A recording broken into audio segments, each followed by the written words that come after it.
مدرسے کی چٹائیوں پر بیٹھنے والے ابن الوقت نہیں بنا کرتے، وہ ابو الوقت ہیں۔ قرآن اعلان کر رہا ہے عبادت اگر ہوگی صرف خدا برحق کی ہوگی، اور یہی ہمارے مدارس کا اعلان ہے، یہی ان کا کردار ہے، یہی ان کی تعلیم ہے، اور اسی لیے مدرسے کی اہمیت ہے، مدرسے کی عظمت ہے، مدرسے کی قدر و قیمت ہے۔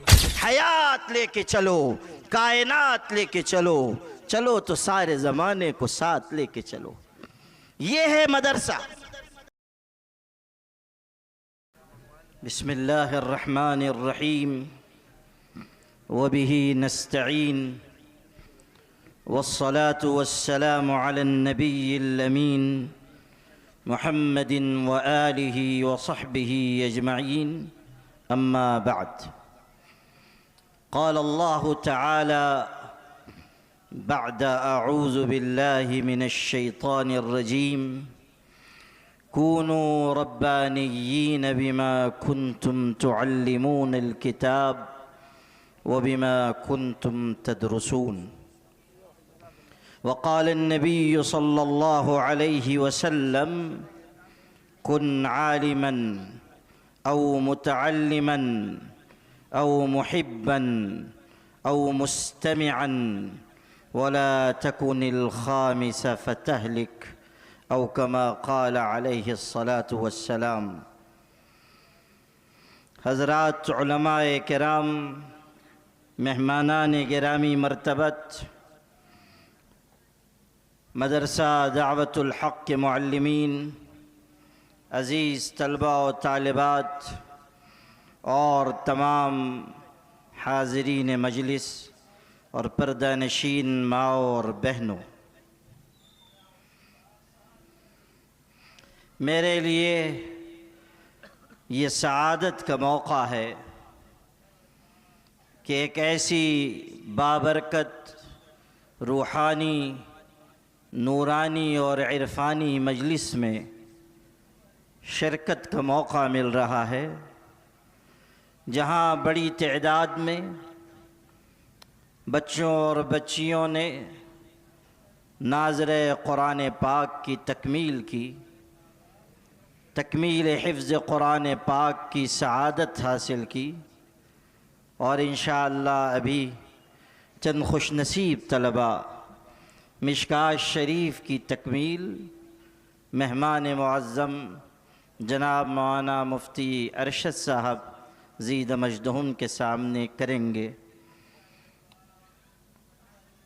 جس مجلس میں اتنی ساری سعادتیں اکٹھا ہوں، وہاں ہماری اور آپ کی حاضری باعث برکت ہے، توشہ نجات و مغفرت ہے۔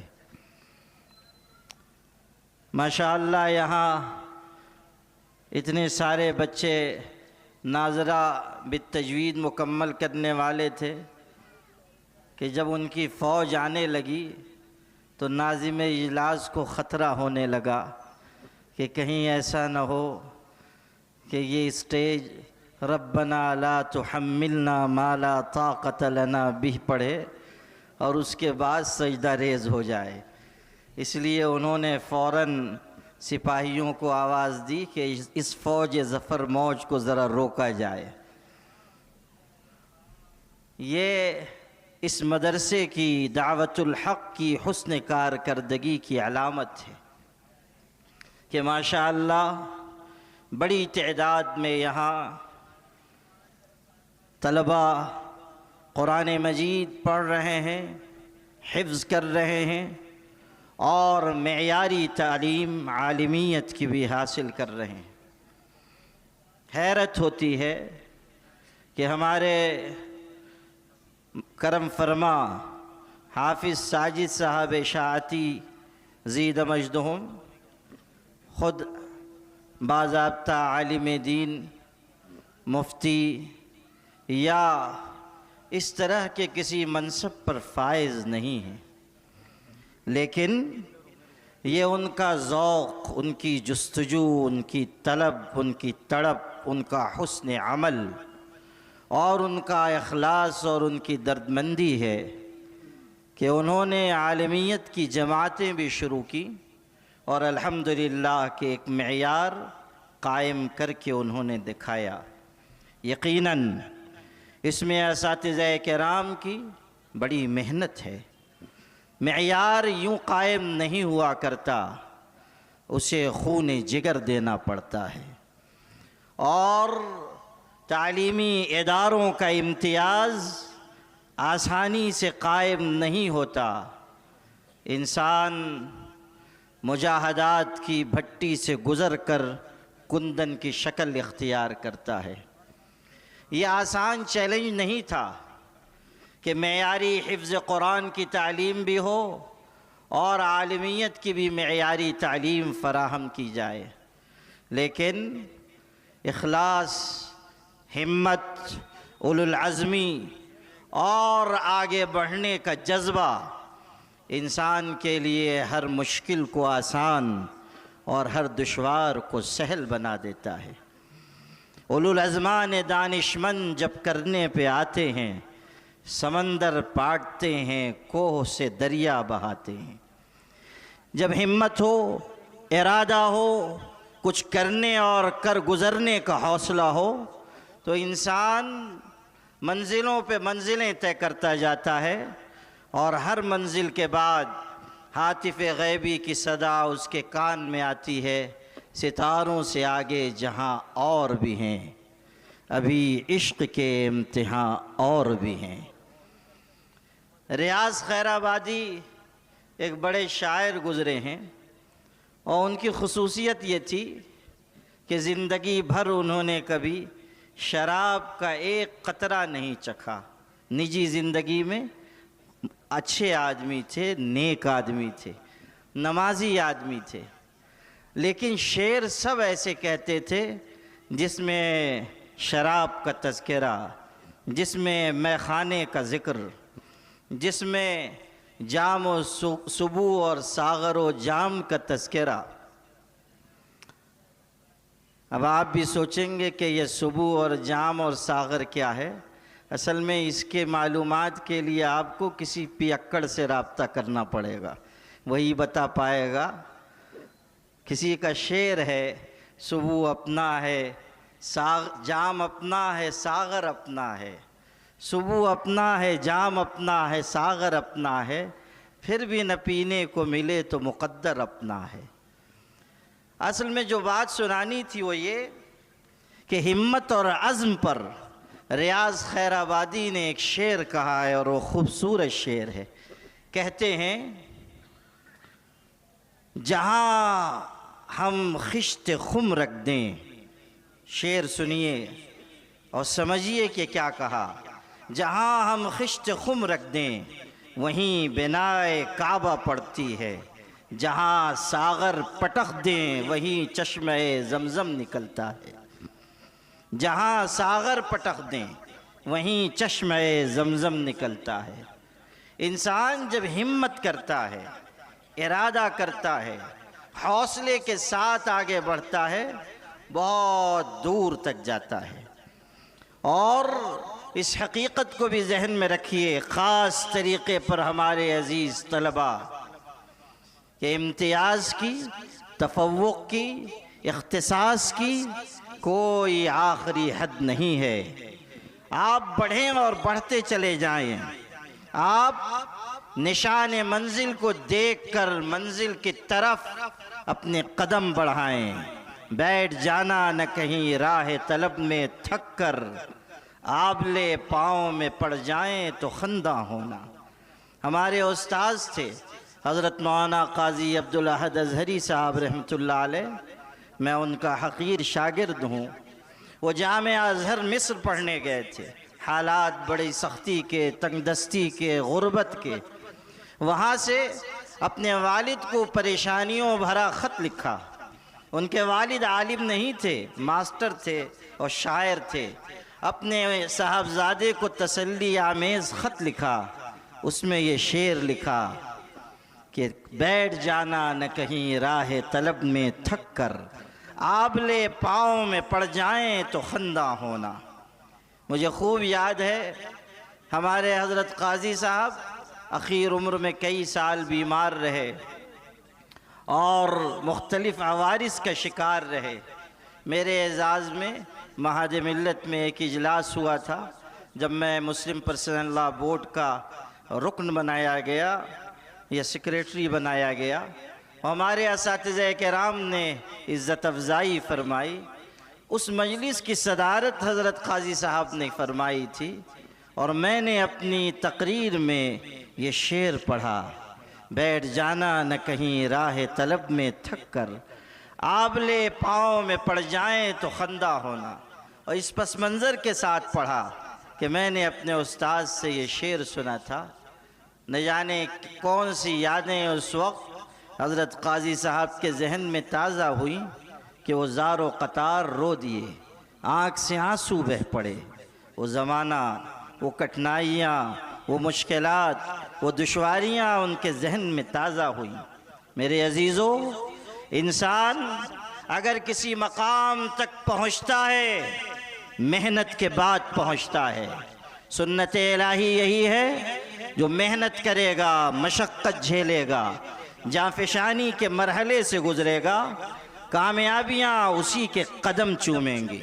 قرآن عظیم الشان کا اعلان ہے: لا اضيع عمل عامل منكم من ذكر او انثى بعضكم من بعض فالذين هاجروا واخرجوا من ديارهم وأوذوا في سبيلي وقاتلوا وقتلوا لأكفرن عنهم سيئاتهم ولأدخلنهم جنات تجري من تحتها الأنهار ثوابا من عند الله والله عنده حسن الثواب۔ اللہ واضح کر رہا ہے ساری انسانیت پر اور ساری کائنات پر کہ کان کھول کر سن لو، ضابطہ محنت کا ہے۔ جو محنت کرے گا، جو آگے بڑھنے کی جستجو کرے گا، جس کے اندر راتوں کو اٹھ کر جاگنے کی ادا ہوگی، اور جو خون جگر جلا کر شاہراہ علم کو روشن کرے گا، کامیابی اسی کے قدم چومے گی۔ امام شافعی سے منسوب اشعار ہیں: من رام العلا من غیر کد اضاع العمر فی طلب المحال، ترکت النوم ربی فی اللیالی بلغنی الی اقصى المعالی، یغوص البحر من طلب اللآلی ومن طلب العلا سہر اللیالی۔ جو انسان راتوں کو جاگ کر محنت کرتا ہے، وہی آگے بڑھتا ہے۔ جسے موتیوں کی تلاش ہوتی ہے، وہ سمندر میں غوطے لگاتا ہے۔ گھر بیٹھے کوئی دولت ہاتھ نہیں آتی، اور انسان اگر سستی، غفلت، آرام طلبی کے راستے پر چلے، وقت آئے گا کہ زمانہ اسے حرف غلط کی طرح مٹا دے گا۔ کوئی قدر نہیں، کوئی عظمت نہیں، کوئی مقام نہیں، آپ کے لیے دنیا میں کوئی جائے قرار نہیں۔ اس لیے محنت اور جستجو کی عادت ڈالیے، آگے اور بہت آگے بڑھنے کا جذبہ پیدا کیجیے۔ آپ کے اندر بہترین صلاحیت ہو تحریر کی، تقریر کی، آپ کے اندر بہترین صلاحیت ہو تدریس کی، تنظیم کی، آپ کے اندر بہترین صلاحیت ہو ملت کو وحدت اور اجتماعیت کے راستے پر لے جانے کی۔ جس دور میں آپ میدان عمل میں اتریں گے، وہ نہایت نازک دور ہوگا۔ آپ اس درسگاہ سے نکل کر جب میدان عمل میں آئیں گے، چیلنجز ہیں، حادثات ہیں، مشکلات ہیں، چاروں طرف سے یلغار ہے، چاروں طرف سے مصائب کی بوچھار ہے، اندھیریوں کی لڑائی ہے۔ اس بیچ میں ہمیں ہدایت کا چراغ روشن کرنا ہے، ہمیں اندھیریوں کے بیچ امید کی کرن روشن کرنا ہے، احساس عمل کے ساتھ آگے بڑھنا ہے۔ ہمارے یہاں کے ایک شاعر کا خوبصورت شعر ہے: احساس عمل کی چنگاری جس دل میں فروزاں ہوتی ہے، اس لب کا تبسم ہیرا ہے، اس آنکھ کا آنسو موتی ہے۔ احساس عمل ابھی سے آپ کے اندر پیدا ہو۔ اس درسگاہ سے جو فیضان آپ کو ملا ہے اسے آپ کو چار دانگ عالم میں پہنچانا ہوگا۔ اس ملک میں مشکل دن ہیں، مشکل راتیں ہیں۔ اس ملک میں نظام تعلیم کو بدلا جا رہا ہے۔ آپ دیکھیے سرکار والا تبار نے حکم نامہ صادر کر دیا کہ ہر جگہ وندے ماترم پڑھنا لازمی، اسکولوں میں وندے ماترم پڑھنا لازمی۔ حالانکہ ہمارا ملک سیکولر ملک ہے اور وہاں کسی بھی مذہب کے ماننے والوں کو اس کے مذہب کے خلاف کسی چیز کے لیے مجبور نہیں کیا جا سکتا، لیکن ایک جہت بنائی جا رہی ہے اس ملک میں، ایک سمت اختیار کی جا رہی ہے اور ظلمتوں اور اندھیریوں کو اجالے اور روشنی کے مقابلے میں لایا جا رہا ہے۔ کوشش ہے توحید کی عظمت کو دل سے کھینچا جائے اور شرک کی نجاست کو سینوں میں مسلط کیا جائے۔ اس بیچ میں ہمیں اعلان کرنا ہوگا اِنَّهُ مَن يُشْرِكْ بِاللَّهِ فَقَدْ حَرَّمَ اللَّهُ عَلَيْهِ الْجَنَّةَ وَمَأْوَاهُ النَّارُ۔ توحید کے علم بردار بن کر ہمیں سامنے آنا ہوگا، ہمیں اعلان کرنا ہوگا کہ ہم اس دین متین کے ماننے والے ہیں جس نے سارے معبودان باطل کا انکار کر کے ایک خدا واحد کی توحید کو دنیا میں عام کیا ہے اور یہ اعلان کیا ہے کہ وَمَا أُمِرُوا إِلَّا لِيَعْبُدُوا اللَّهَ مُخْلِصِينَ لَهُ الدِّينَ حُنَفَاءَ وَيُقِيمُوا الصَّلَاةَ وَيُؤْتُوا الزَّكَاةَ وَذَلِكَ دِينُ الْقَيِّمَةِ۔ قرآن اعلان کر رہا ہے عبادت اگر ہوگی صرف خدا برحق کی ہوگی، اور یہی ہمارے مدارس کا اعلان ہے، یہی ان کا کردار ہے، یہی ان کی تعلیم ہے، اور اسی لیے مدرسے کی اہمیت ہے، مدرسے کی عظمت ہے، مدرسے کی قدر و قیمت ہے۔ میرے عزیزوں، میرے بھائیوں، یہ مدارس اسلامیہ جو ہماری اس سرزمین پر قائم ہیں وہ مشعل راہ ہیں، مینار نور ہیں۔ مدارس کو حقیر نہ سمجھیے، مدارس میں پڑھنے پڑھانے والوں کو بھی کمتر نہ سمجھیے۔ یہ مہمانان رسول ہیں اور یہ اس سرزمین پر ہدایت کا چراغ جلانے والے ہیں۔ آقا نے فرمایا تھا العلماء مصابیح فی الارض، روئے زمین پر علماء ہدایت کا چراغ ہیں۔ چراغ کا کام یہ ہوتا ہے وہ جہاں ہو اپنے آپ کو مشقت سے گزارتا ہے اور زمانے کو روشنی عطا کرتا ہے۔ علماء کا یہی کردار ہمیشہ سے رہا ہے اور اسی کردار پر ہمیں بھی قائم رہنا چاہیے۔ ہمارا یہ کردار نہ ہو کہ ہم زمانے کی ہواؤں کو دیکھ کر اپنا رخ متعین کریں۔ مدرسے کی چٹائیوں پر بیٹھنے والے ابن الوقت نہیں بنا کرتے، وہ ابو الوقت ہیں۔ وہ نہیں ہیں جنہیں زمانہ بناتا ہے، وہ ہیں جو زمانے کو رخ عطا کرتے ہیں۔ وہ یہ کہتے ہیں کہ زمانہ اس راستے پر چلے جس راستے پر ہم چل رہے ہیں۔ امامت اور قیادت ہمارے ہاتھ میں ہوگی، ہم دنیا کو بتائیں گے راستہ کیا ہے، اور اس کی وجہ بھی سن لیجئے۔ دنیا میں اور تعلیم گاہیں بھی ہیں، دنیا میں اور درس گاہیں بھی ہیں، دنیا میں اور دانش گاہیں بھی ہیں۔ ہم کسی کی تحقیر نہیں کرتے، ہم وہاں ہونے والی تعلیم کی مخالفت نہیں کرتے۔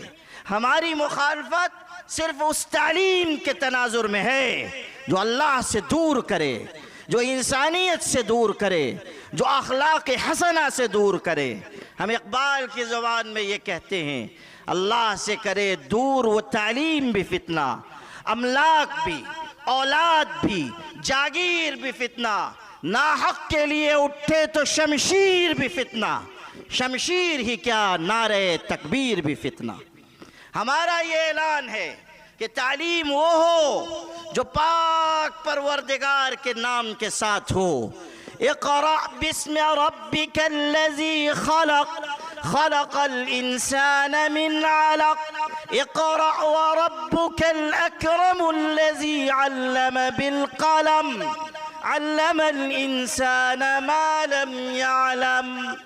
ہم اس تعلیم کے قائل ہیں جو پروردگار سے قریب کرے، اور وہ راستہ جو ہدایت سے دور لے جائے وہ تعلیم نہیں ہے، جہالت ہے۔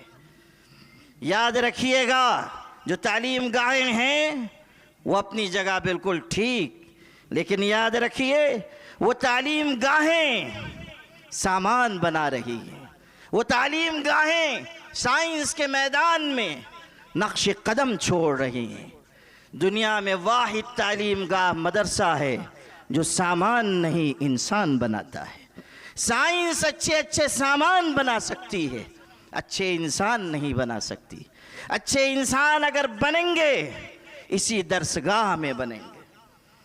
اونچی ڈگریاں پانے والے آج آپ دیکھ لیجئے، میں نہیں کہہ رہا ہوں، امریکہ کے محکموں کی طرف سے دستاویزات سامنے آ رہی ہیں۔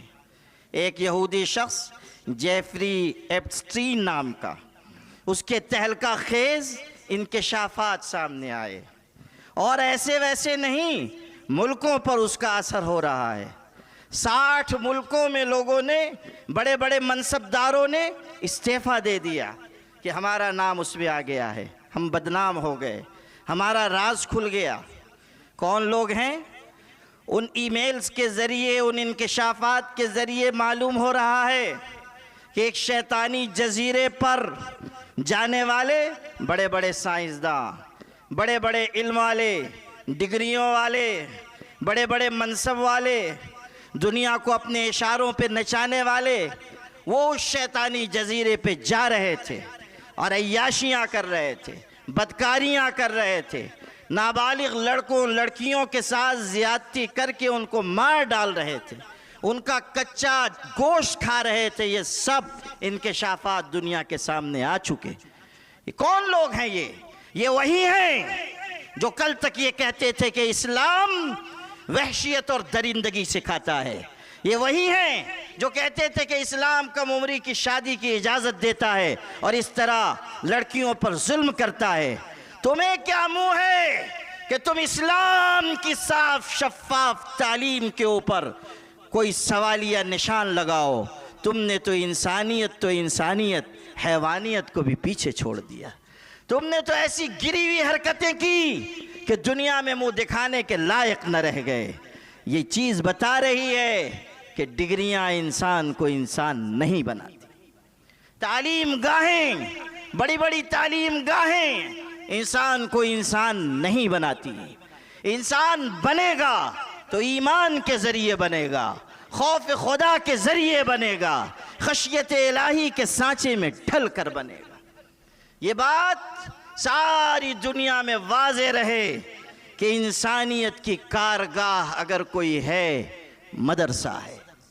یہی خشیت الہی کی تعلیم ہے، یہی اس بات کا اعلان ہے کونوا ربانیین بما کنتم تعلمون الکتاب وبما کنتم تدرسون، کہ تمہارے پڑھنے پڑھانے کا مقصد یہ نہیں کہ عالم بن جاؤ، خطیب بن جاؤ، ادیب بن جاؤ، محدث بن جاؤ، مفسر بن جاؤ، بڑے محقق بن جاؤ، ناظم اور محتمم بن جاؤ۔ تمہارے پڑھنے کا واحد مقصد یہ ہے کہ اللہ والے بن جاؤ، اللہ والے بنو، خدا سے ڈرنے والے بنو، خدا کے آگے سجدہ ریز ہونے والے بنو، انسانیت کو بچانے والے بنو، انسانیت کے کام آنے والے بنو، سارے زمانے کو ساتھ لے کے چلنے والے بنو، حیات لے کے چلو، کائنات لے کے چلو، چلو تو سارے زمانے کو ساتھ لے کے چلو۔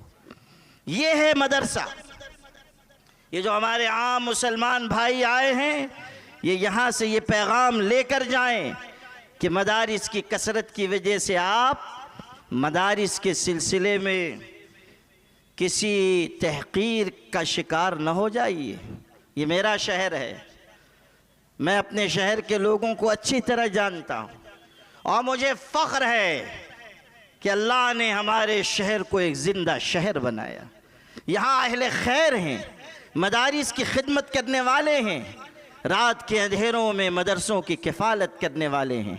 لیکن میں یہ بھی جانتا ہوں کہ ہمارے اسی شہر میں کچھ ایسے لوگ بھی ہیں بیچارے جن کی ذہنیت بیمار ہے، بڑی پریشانی ان کو ہوتی ہے، اتنے مدرسے کیوں، یہ جگہ جگہ مدرسے کیوں، اور اگر کہیں کسی مدرسے میں کچھ اونچ نیچ ہو جائے تو ماشاءاللہ احرام باندھ کے سب سے پہلے حضرت تشریف لے آتے ہیں، اور اس کے بعد ان کی تقریر دل پذیر شروع ہو جاتی ہے۔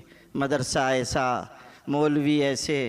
اچھا، مولوی عجیب مخلوق ہے، عجیب، جس کو دیکھو مولوی ہی سے کام لے گا، پھر مولوی ہی کو ملامت کرے گا، اور مولوی پہ سارا ٹوکرا رکھ دے ملامت کا، اور خود اطمینان سے۔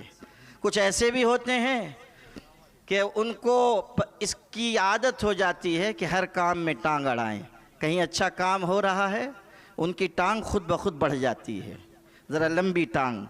حالانکہ ایسے لوگوں کو میرا مفت کا مشورہ ہے کہ اگر ٹانگ لمبی ہو گئی ہے تو کٹوا دیجئے، کسی کام میں اڑائیے مت، خام خواہ کسی بھی جگہ مت جائیے، اور یہ بھی مت سمجھیے کہ ہر جگہ آپ بچ کے نکل جائیں گے۔ کبھی کسی عجیب و غریب مولوی سے سابقہ پڑ گیا تو آپ کی خیریت نہیں ہے، اس لیے کہ مولوی وہ مخلوق ہے جس کا توڑ دنیا میں ایجاد نہ ہوا۔ آپ نے سنا ہوگا نا کہ ایک یہودی سے ایک عالم نے کنواں خرید لیا۔ یہودی بڑا استحصال کرنے والا، 2-4 دن گزرے تو یہودی نے پکڑا مولوی صاحب کو اور کہنے لگا کہ میں نے کنواں بیچا تھا، اس کا پانی نہیں بیچا تھا، تو پانی آپ استعمال نہیں کر سکتے ہیں، کنواں آپ کا، پانی میرا، سودا ہوا تھا کنویں کا۔ اس نے سمجھا مولوی ہے، اس پہ غالب آ جاؤں گا، لیکن اس کو یہ نہیں معلوم تھا کہ مولوی آسمانی مخلوق ہے۔ تو مولوی صاحب نے کہا کہ اچھا ہوا آپ مل گئے، میں کئی دن سے آپ کو تلاش کر رہا تھا، آپ نے خامخواہ اپنا پانی میرے کنویں میں رکھ رکھا ہے، یا تو پانی نکال کے لے کے جائیے یا 10 دن کا کرایہ ادا فرمائیے، یہ جو آپ نے پانی رکھ رکھا ہے کرایہ دیجیے۔ اس نے تو جا کے گھر 2 رکعت صلاۃ التوبہ پڑھی ہوگی کہ آئندہ کسی مولوی سے جھگڑا نہیں کروں گا، مولوی کے منہ نہیں لگوں گا۔ مولوی طالب علم دونوں خطرناک مخلوق ہے، اور طلبہ تو ماشاءاللہ طلبہ ہی ہوتے ہیں۔ ابھی آگے ایک بات سناؤں گا آپ لوگوں کی بھی انشاءاللہ۔ ابھی جو عرض کر رہا تھا وہ یہ کہ مدرسے کی اور عالم دین کی مخالفت مت کیجیے۔ میں نے حدیث پاک پڑھی، نبی کریم صلی اللہ علیہ وسلم فرما رہے ہیں یا تو عالم بن جاؤ، یا طالب علم بن جاؤ، یا علم سے محبت کرنے والے بنو، یا علم کی باتیں سننے والے بنو۔ ان 4 کو چھوڑ کے 5واں نہ بننا، ورنہ ہلاک ہو جاؤ گے، تباہی تمہارا مقدر ہے۔ مدارس کی قدر پہچانیے، طلباء کی قدر کیجئے، یہ مہمانان رسول ہیں۔ ابھی چند دن پہلے ختم بخاری شریف کے ایک اجلاس میں بھی شریک تھا، ہمارے برادر مکرم حضرت مولانا مفتی حسنین صاحب بھی تھے۔ انہوں نے ایک واقعہ سنایا اور میں نقل کرنا چاہتا ہوں، اور عام بھائیوں اور بہنوں کے لیے نقل کرنا چاہتا ہوں۔ ایک مدرسہ تھا، وہاں طلبہ جو ٹھہرے ہوئے تھے، وہ مقیم تھے، ان کے کھانے کا انتظام یہ تھا کہ بچے گھر گھر جا کر اپنا کھانا لے کر آتے تھے، ڈبے میں کھانا۔ ایک صاحب کے دل میں خیال ہوا، نوجوان تھے، پہنچ گئے، انہوں نے کہا محتمم صاحب سے مجھے خدمت دے دیجئے، بچے جاتے ہیں اچھا نہیں لگتا، وقت کا بھی حرج، میں سارے ڈبے لے آیا کروں گا، جب کھا چکے پہنچا دوں گا۔ خدمت ان کی شروع ہو گئی۔ 10-20 دن گزر گئے، لیکن طلبہ تو طلبہ ہی ہوتے ہیں نا، طالب علم تو ایک دن وہ سارے ڈبے پیٹھ پہ رکھ کے لا رہا تھا، سامنے سے چلا آ رہا ہے، تو ایک شرارتی طالب علم تھا، اس نے کہا دیکھو وہ ہمارا بیل چلا آ رہا ہے۔ ظاہر ہے کہ سارا بوجھ پیٹھ پہ ہے، تو کہا ہمارا بیل چلا آ رہا ہے۔ طالب علم کچھ شریر بھی ہوتے ہیں، ہم لوگ تو مدرسے ہی میں پڑھے پڑھائے ہوئے ہیں۔ جو خاندان میں سب سے شریر ہوتا ہے، باپ پوری شرافت سے لا کے ہمارے حوالے کرتا ہے اور کہتا ہے کہ حضرت اس کو لے لیجئے، ایک دم سے لے لیجئے، یعنی آپ اس کو پالیے پوسیے، اپنے پاس ہی رکھیے، بلا ہماری آپ کے سر، آپ جائیے سیدھے جنت میں۔ تو طالب علم، تو میں اشرف المدارس ہردوئی میں پڑھتا تھا حضرت شاہ ابرار الحق صاحب کے ہاں، طالب علم کیسا ہوتا ہے یہ سنا رہا ہوں۔ وہاں بڑے ضابطے کی پابندی، نماز کا اہتمام، لیکن ایک ہمارا ساتھی تھا نماز کا بہت چور، اور راستے اس کو سب معلوم، جو قانون بنتا تھا اس کے توڑنے کا راستہ اس کو معلوم۔ ایک دن ہمارے استاد صاحب نے بہت اچھی طرح اس کے پیچھے نگرانی لگائی، یوں کہہ لیجئے فیلڈنگ سجائی، اور کسی طرح پکڑ کے بلایا، معلوم ہو گیا کہ نماز میں غیر حاضر۔ وہ استاد سے بھی بہت باروب، ڈپٹ کے انہوں نے کہا کمبخت تو نے آج نماز نہیں پڑھی۔ اس نے اتنے ہی کمال معصومیت سے کہا الحمدللہ با جماعت پڑھی ہے، مسجد میں پڑھی ہے۔ تو استاد صاحب نے کہا گواہ پیش کر۔ اس نے کہا کہ میں کوئی اتنا خاص آدمی نہیں ہوں کہ لوگ مجھ کو دیکھیں۔ بس گیا، نماز پڑھ لی۔ استاد صاحب نے کہا ارے کمبخت تیرے دائیں بائیں تو کوئی رہا ہوگا، وہ 2 گواہ لے کے آ۔ اس نے پھر معصومیت سے کہا صف کے بالکل آخری کنارے پہ کھڑا ہوا تھا، دیوار تھی، بائیں طرف دیوار تھی۔ استاد صاحب نے کہا اچھا دائیں کون تھا، اس کو لے کے آ۔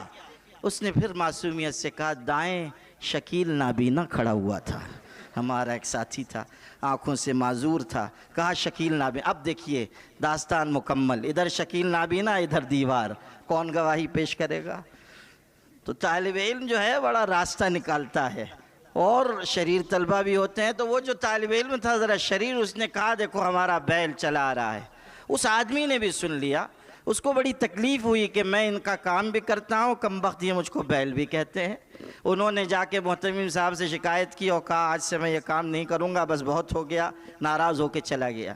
لیکن صبح فجر کی نماز میں سب سے پہلے وہ حاضر، یہ حصہ سنیے، سب سے پہلے حاضر، اور رو رہا ہے، کبھی اس کو گلے لگا رہا ہے، کبھی اس بچے کو سینے سے چمٹا رہا ہے، روئے جا رہا ہے۔ محتمم صاحب نے پوچھا ارے کیا ہوا، رات تو بڑے غصے میں تم گئے تھے؟ کہنے لگا رات جا کے سو گیا، خواب دیکھا کہ قیامت کا دن قائم ہے، اللہ تعالیٰ انصاف کی کرسی پہ جلوہ افروز ہے، اور حساب کتاب ہو رہا ہے۔ ان طلبہ کو بھی پیش کیا گیا۔ اللہ تعالیٰ نے کہا ارے یہ تو ہمارے پیغمبر کے مہمان ہیں، نور علم پانے والے ہیں، ان سب کو بلا حساب کتاب جنت میں لے جاؤ۔ جب یہ ارشاد ہوا تو ان طلبہ میں سے بعضوں نے کہا کہ اللہ تعالیٰ آپ کا احسان، آپ نے جنت دی، لیکن ہمارے بیل کو بھی بلائیے، اس کے بغیر ہم جنت میں نہیں جائیں گے، وہ ہمارا خادم ہے، وہ آئے گا تب جنت میں جائیں گے۔ چنانچہ مجھ کو بھی حاضر کیا گیا، اور ان طلبہ کی سفارش پہ میرے لیے بھی جنت کا فیصلہ ہو گیا۔ یہ ہے وہ چیز جو آپ کو سنانی تھی۔ یاد رکھیے مدرسے کی خدمت ہمارے لیے توشہ نجات و مغفرت ہے، اور اس حقیقت کو نہ بھولیے کہ مدرسے کی نسبت کسی اور سے نہیں، ہمارے آقا حضرت محمد مصطفیٰ صلی اللہ علیہ وسلم سے قائم ہے۔ اور سب سے پہلا مدرسہ نہ حضرت مولانا قاسم نانوتوی نے بنایا، نہ حضرت مولانا محمد علی مونگیری نے بنایا، نہ مولانا مظہر نانوتوی نے بنایا، سب سے پہلا مدرسہ ہمارے آقا حضرت محمد صلی اللہ علیہ وسلم نے اپنی مسجد میں قائم کیا۔ اور یہ بھی سمجھیے کہ آپ نے چبوترا بنایا جسے مسجد کے فرش سے اونچا رکھا، آپ اس پر بیٹھ کر تعلیم دیتے تھے، اور تعلیم پانے والے اس پر بیٹھ کر تعلیم لیتے تھے۔ ہمارے مرشد فرماتے تھے کہ مدرسے کی زمین کو مسجد کی زمین سے اونچا رکھ کر ہمارے آقا نے قیامت تک آنے والی امت کو یہ سبق دیا ہے کہ عبادت کا مقام بہت اونچا، مگر علم کا مقام عبادت سے بھی بلند ہے، عبادت سے بھی بلند ہے علم کا مقام۔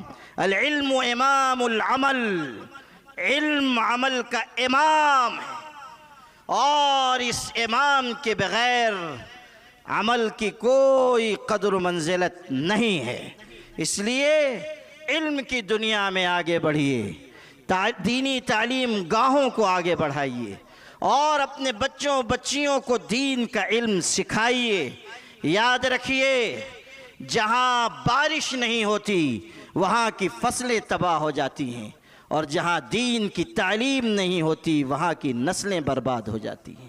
اگر اپنی نسلوں کی حفاظت کرنی ہے اور اگر اس دور میں اس ملک میں چیلنجز کا مقابلہ کرنا ہے تو ہمیں اپنی نئی نسل کو باشعور بنانا ہوگا، با کردار بنانا ہوگا، با اخلاق بنانا ہوگا۔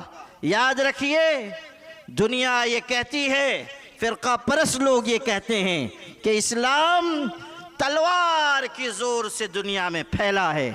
میں کہتا ہوں کہ ہاں تم سچ کہتے ہو، میں اقرار کرتا ہوں کہ اسلام تلوار کے زور سے دنیا میں پھیلا ہے، مگر آؤ سنو کہ وہ تلوار لوہے یا فولاد کی تلوار نہیں تھی، وہ اخلاق اور کردار کی تلوار تھی۔ اسلام اگر پھیلا ہے اخلاق اور کردار کے ذریعے پھیلا ہے، وہ ادائے دلبری ہو کہ نوائے عاشقانہ جو دلوں کو فتح کر لے وہی فاتح زمانہ۔ اس ملک میں اگر بند دروازوں کو کھولنا ہے، مشکلات کا مقابلہ کرنا ہے تو ہمیں با کردار بننا ہوگا، با اخلاق بننا ہوگا، محبتوں کو عام کرنے والا بننا ہوگا، سسکتی انسانیت کو سہارا دینے والا بننا ہوگا۔ اس ملک میں کروڑوں لوگ ہیں جو دبے کچلے ہیں، ہزاروں سال کے مظلوم ہیں، انہیں ہمیں سہارا دے کر اوپر اٹھانا ہوگا۔ اور کچھ عجب نہیں کہ اللہ انہی کے ذریعے اس ملک میں اسلام کی نشأت ثانیہ کا فیصلہ کرے۔ ہے آیاں یورش تاتار کے افسانے سے، پاسباں مل گئے کعبے کو صنم خانے سے۔ حضرات محترم، چونکہ ابھی مہمان معظم کا بھی بیان ہونا ہے، میں تو چاہتا تھا کہ 5-7 منٹ تقریر کر دوں، لیکن یہ ہمارے حافظ ساجد صاحب شاعتی چونکہ ناظم ہیں اور ناظم بھی بہت بڑے مدرسے کے ہیں، تو اس لیے وہ سب کے اوپر حکم لگاتے ہیں۔ مجھ کو بھی انہوں نے خانقاہ میں دھمکی دی کہ اگر آپ نے آدھے گھنٹے سے کم تقریر کی تو آئندہ آپ کو صدر نہیں بناؤں گا، تو اس لیے میں بھی ذرا ڈر گیا اور میں نے ان کے تعمیل ارشاد میں ذرا کچھ باتیں عرض کر دیں۔ اور اللہ کا کرم ہے کہ طلبہ عزیز کے لیے بھی، عام لوگوں کے لیے بھی جو ضروری بات ہو سکتی تھی اور اس وقت اللہ نے ذہن میں ڈالی وہ میں نے عرض کر دی۔ آخری بات عرض کرتا ہوں کہ میرے بھائیوں، ہم سب یہاں آئے ہیں، مدرسے کی کارکردگی ہمارے سامنے ہے۔ آپ اس مدرسے کا تعاون صرف سبحان اللہ، جزاک اللہ، ماشاء اللہ کہہ کے نہ کیجیے۔ ادارے افرادی طاقت بھی چاہتے ہیں، مالی وسائل بھی چاہتے ہیں۔ آپ کو چاہیے کہ دست تعاون دراز کیجیے۔ ہم لوگوں نے یہاں پر وفاق المدارس والمکاتب مالیگاؤں میں قائم کیا ہے، اس میں ہم نے یہ بات بھی طے کی کہ جو مکاتب، جو مدارس زیادہ بہتر کارکردگی کر رہے ہیں، ہم لوگوں سے اپیل کریں کہ ان کو زیادہ آپ کی معاونت کی ضرورت ہے، آپ زیادہ ان کا تعاون کریں تاکہ وہ مدارس، مکاتب زیادہ مستحکم ہو سکیں۔ مجھے یہ خوشی ہے کہ یہاں سے 4 بچے گئے پڑھ کر، چاروں کا داخلہ دیوبند میں ہو گیا اور ماشاءاللہ عالم بن گئے۔ اب پھر 6 جا رہے ہیں، امید ہے کہ ان کا بھی داخلہ ہو جائے گا، اور یہ علامت ہے کہ یہاں جو تعلیم ہو رہی ہے معیاری تعلیم ہے۔ تو اس سمت میں آپ سب کو تعاون کے لیے متوجہ رہنا چاہیے۔ بخل اور کنجوسی سے کام مت لیجئے، بخل ناپسندیدہ چیز ہے۔ دست تعاون دراز کیجئے۔ حدیث پاک میں ہے، یبن آدم انفق علیک، اے آدم کے بیٹے تو میری راہ میں خرچ کر، میں تجھ پر خرچ کروں گا۔ شکر گزار ہوں دعوت الحق کے ذمہ داران کا، اساتذہ کا، کہ میری عزت افزائی فرمائی، اور دعا گو ہوں کہ اللہ ہم سب کو خیر پر قائم رکھے۔ والسلام علیکم ورحمۃ اللہ وبرکاتہ۔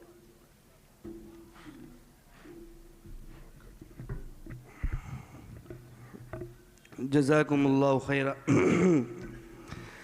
یہ الگ بات ہے کہ خاموش کھڑے رہتے ہیں، یہ الگ بات ہے کہ خاموش کھڑے رہتے ہیں، پھر بھی جو لوگ بڑے ہوتے ہیں وہ بڑے رہتے ہیں۔ ایسے بزرگوں سے ملتا ہے ان کا شجرہ، ایسے بزرگوں سے ملتا ہے ان کا شجرہ جن کے قدموں میں کئی تاج پڑے رہتے ہیں۔ ناظرہ و حفظ کی تکمیل کے بعد سب سے پہلے میں ان اساتذہ سے درخواست کروں گا